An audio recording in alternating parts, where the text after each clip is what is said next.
तो चलिए सबसे पहले जो है ट्रीटमेंट की शुरुआत हो रही है स्नेहन कर्म से। ये जानु प्रदेश में जो है प्रॉपर जो है लुब्रिकेशन बनाई जा रही है। बाह्य स्नेहन के माध्यम से जो है प्रेशर पॉइंटों को कंप्रेस किया जा रहा है। ये बाह्य स्नेहन चल रहा है ना। तो बाह्य स्नेहन के माध्यम से जो है प्रॉपर पर्टिकुलर एरिया में लुब्रिकेशन लाया जा रहा है। ये वाला जो एरिया थाई वाला जो रीजन है, यहाँ पे प्रॉपर अभ्यंग शास्त्रोक्त तरीके से करना बहुत ज़्यादा ज़रूरी है। एवेस्कुलर नेक्रोसिस के पेशेंट को जो है इस अभ्यंग के माध्यम से बहुत ज़्यादा तुरंत रिलीफ मिलने वाला है। क्या किया जा रहा है? सेम वही चीज़, बाह्य स्नेहन का प्रयोग किया जा रहा है इसमें भी, है ना। स्नेहन करना बहुत ज़्यादा ज़रूरी है एवेस्कुलर नेक्रोसिस में। तो दोस्तों जो है यहाँ पे पर्टिकुलर पेशेंट को भी टारगेट करो।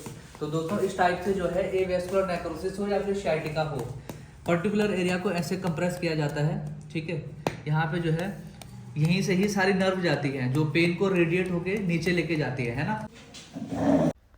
और अब ध्यान से देखिए, ये वाला जो मर्म स्थान है, ये जो है एवेस्कुलर नेक्रोसिस में मतलब हेड ऑफ फीमर में प्रॉपर ब्लड सप्लाई लाने के लिए बहुत ज़्यादा ज़रूरी होता है।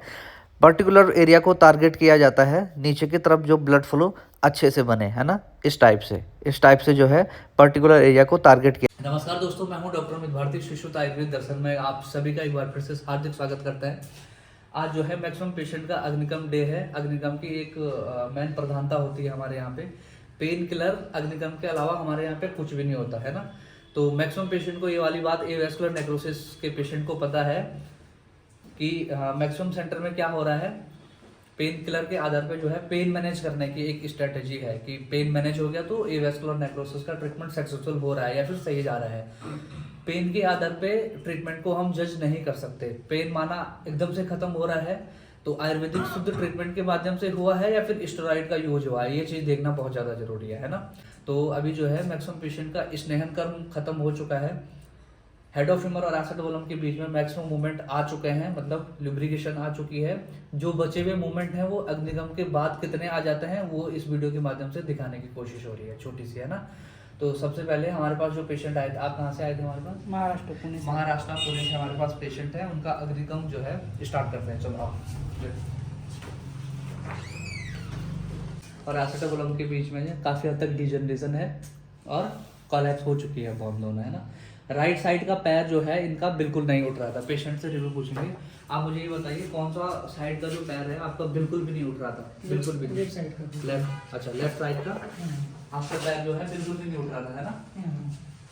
और राइट साइड का थोड़ा उठ रहा था। पहले सबसे पहले जो थोड़ा उठ रहा था वो कितना उठ रहा है वो चीज दिखाओ। अभी विदकम हुआ है आपका बस, है ना। चलो ये थोड़ा, ये वाला, ये थोड़ा, ये लेफ्ट है ना। लेफ्ट वाला थोड़ा भी नहीं उठ रहा था। ये जो थोड़ा भी नहीं उठ रहा था ये उठ रहा है अभी, है ना। अभी उठ रहा है। कितना उठ पा रहा है बताओ। ठीक है, अभी ये काम करो, इसे ऊपर करो, अब उठाओ। ठीक है, इतना उठ रहा है। जो पैर बिल्कुल भी नहीं उठ रहा है, ये काफी बड़ी प्रधानता है हम लोगों के लिए, है ना। सबसे मेन चीजें क्या होती है, एलोपैथिक डॉक्टर्स या फिर एक अच्छी डायग्नोस पर्टिकुलर चीजों के लिए बनाते हैं। पैरालिटिक पैर के लिए बनाते हैं तो 1.5 से 2 साल भी लगते हैं प्रॉपर उसमें मूवमेंट लाने में, है ना। अगर नर्वस सिस्टम को अच्छे से विद्ध कर में पिंच किया जाए तो सुप्त अवस्था में जो पड़ी हुई नर्व है वो नर्व इम्पल्स जो है फटाफट ले जाना शुरू करती है और पैर उठना शुरू हो जाता है। ऐसा आपके साथ हुआ? विद्ध कर्म के बाद मूवमेंट आना शुरू हुआ? ठीक है, चलो अभी अग्निगम के बाद इसे 70 डिग्री के समथिंग लेके जाएंगे। डन है। ये वाला पैर कितना जा रहा था? जो तो इतना ही जा रहा था। ये इतना जा रहा था, अभी इतना जा रहा है। ठीक है, बहुत बढ़िया। नीचे करो एक बार, कितना जा रहा था लगभग? इतना जा रहा था। अभी कितना जा रहा है? सिर्फ विदगम हुआ अभी, है ना। अग्निकम भी करेंगे अभी, उसके बाद इसका भी रिजल्ट देखेंगे। चलिए उल्टे हो जाओ, बैक हो जाओ।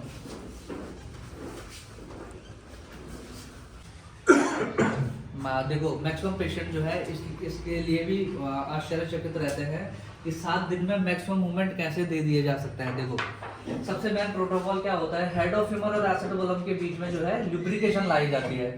मूवमेंट तो कोई भी डॉक्टर आराम से दे सकता है अगर स्नेहन कर्म उत्तम तरीके से हो रहा हो तो, है ना। हेड ऑफ फीमर और एसेटोवलम के बीच में लुब्रिकेशन लाए, मूवमेंट आ जाते हैं।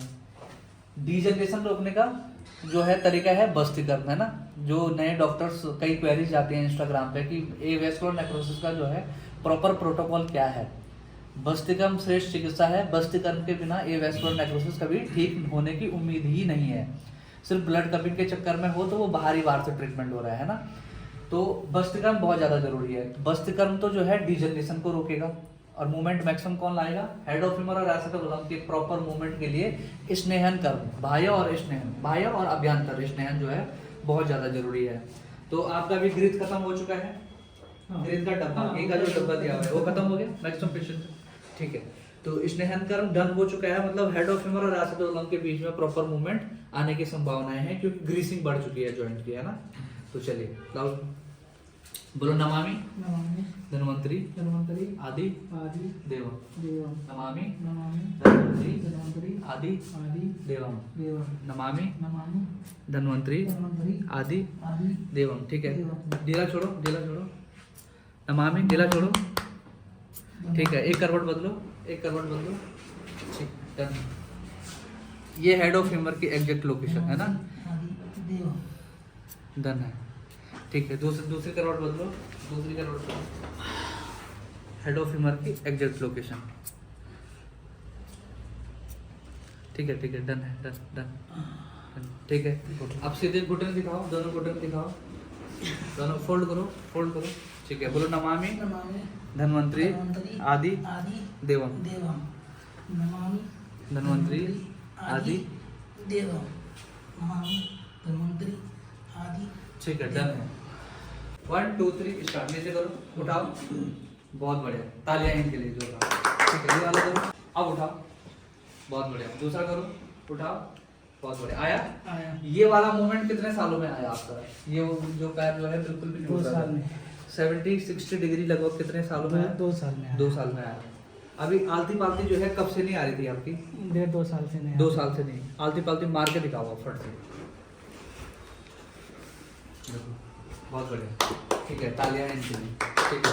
एक काम करो, पैर को जमाओ, कोशिश करो, आएगी, कोशिश करो, जमाओ, थोड़ा और आगे करो, और अच्छे से जमाओ, कमर सीधी रखो, कोशिश करो, और अच्छे से जमाओ, जमाओ जमाओ जमाओ जमाओ, अब ऐसे करो, आई, आई। बहुत बढ़िया, ठीक है। कितने सालों में आई है? 2 साल में 2 साल में आना शुरू हुई है ना। वो सिर्फ और सिर्फ तब पॉसिबल है जब हेड ऑफ फीमर और एसेटोबुलम के बीच में मूवमेंट आए, ग्रीसिंग आएगी तो मूव करेगा, ग्रीसिंग नहीं होगी तो ब्रेक होने के चांसेस है। कई डॉक्टर जो हैं बिना स्नेहन के एक्सरसाइज करवा देते हैं। एक्सरसाइज बिना स्नेहन के अगर होता है, हेड ऑफ फीमर और एसेटोबुलम के बीच में लगातार फ्रिक्शन हो रहा है, घर्षण हो रहा है, तो उसका जो है हेड ऑफ फीमर का जो अपर साइड है वो टूटना लाजमी है, वो 110% टूटेगा। लेकिन अगर स्नेहन कर्म शुरू हो चुका है, बाह्य कर्म और अभ्यंतर, जो बाह्य और अभ्यंतर जो स्नेहन शुरू हो चुका है, तो हेड ऑफ फीमर और एसेटोबुलम के बीच में तो मूवमेंट आ गया, कैसे? ग्रीसिंग बढ़ने के माध्यम से, तब टूटेगा नहीं ये। अब फ्रिक्शन नहीं हो रहा है क्योंकि लुब्रिकेशन आ चुकी है ना। तो अभी जो है मैक्सिमम मूवमेंट इसलिए आए हैं, हेड ऑफ फीमर और एसेटोबुलम के बीच में लुब्रिकेशन यानी कि ग्रीसिंग आ चुकी है ना। अलग अलग सेंटर के मूवमेंट जो है 2 साल में पहली बार आया पहली है। बार आया। और क्या क्या मूवमेंट अभी नए नए आए हैं आप दिखा सकते हो, लेटो, ये वाला घुटना वो वाली कोनी में लाओ, ये वाला पैर नीचे करो, कितने आए बस वो दिखाने, ठीक बहुत है। आया, वो तो हाँ, हिल ही नहीं रहा था ये ना। वाला हिल ही नहीं रहा था, ठीक है। दूसरा करके दिखाओ, मिलाओ मिलाओ, मिलेगा, डन है, बहुत बढ़िया, ठीक है, सही है। आप मुझे आलती पालती तो लग गई, उठक बैठक मारी थी आपने कितने सालों में? मैं तो वो भी 2 साल में पहली बार मारी। एक बार मार के दिखाओ, सिर्फ एक ही मारना है, यहाँ पकड़ो, हाँ आराम से चल के दिखाओ, चलो, हल्कापन आया पैर में, पूरा हल्का बना। आओ इस साइड आओ, चल के दिखाओ, चलो सीधा चलो, सीधा चल के दिखाओ, फटाफट चलो, फटाफट आओ वापस आओ, ठीक है। कोई सा भी ट्रीटमेंट है जेन्युइन तरीके से हो रहा है तो जादू की उम्मीद नहीं रखते हैं, धीरे धीरे ही चीजें मैनेज होती है ना। करो, नीचे करो, आओ, सर बचा के उठो, 1 2 3, बस काफी है, ठीक है। आओ बैठो, एक बार और आलती पालती मार के दिखाओ, बस उठो, फट से जाओ, फट से जाओ। हाँ, इसकी लेंथ अभी स्टार्टिंग में नहीं जा पा रहे थे ना, इसकी लेंथ जानबूझ के ऊपर करी गई है। कई पेशेंट को थोड़ा प्रॉब्लम हो रही होगी इसमें कि ऊपर नहीं चढ़ना, प्रोटोकॉल ही यही बोलता है, बहुत बढ़िया, अभी बहुत अच्छे से आई।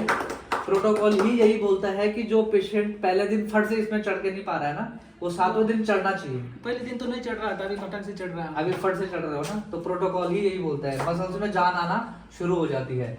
तो इतना पहला जो है स्टेप है, आपको ये पता लगना चाहिए कि पहले दिन में फट से नहीं चढ़ पाया, तीसरे चौथे दिन में फट से चढ़ने लगा हुआ है ना, तो प्रोटोकॉल तो यहीं से पता लगने लगता है ना। तो चलो ठीक है, अभी हो गया।